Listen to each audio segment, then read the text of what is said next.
My name came to me because my ex-boyfriend woke up one morning and he was like, I had this dream that you were a tagger and you wrote Swoon. And I was like, that's retarded. I would totally never do that in a million years.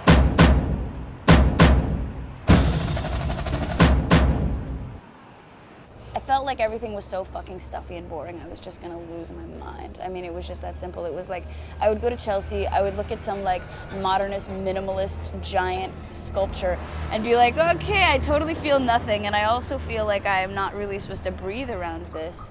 And then I would walk outside and there'd be like this crazy fucking collage going on, and I'd be like, okay, this is cool, this is nice, I like this.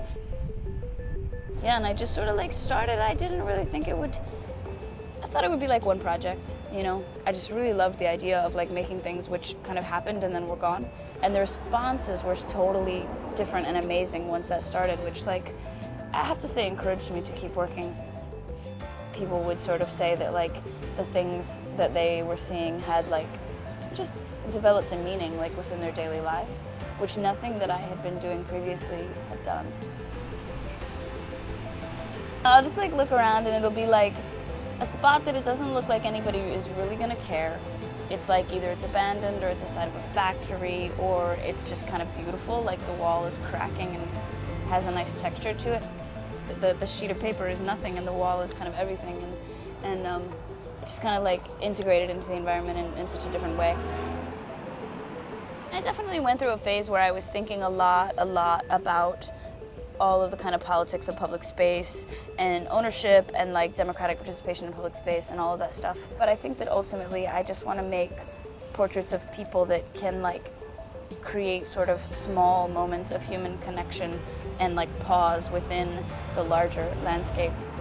They're figures, and I just want it to be like one figure relating to a person. Like when you come upon it, you feel that it's a human being and you're sort of relating to it in that way. And it's, to me, it's like most simply just kind of about that moment.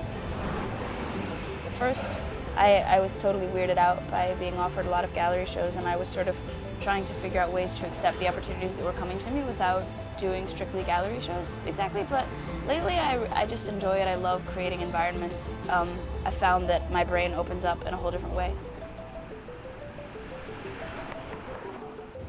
I feel like no matter where I am and no matter what I'm doing, I'm always going to be thinking about how to make people's lives a little bit different. And one of the best ways to do that is to work in the city where people live.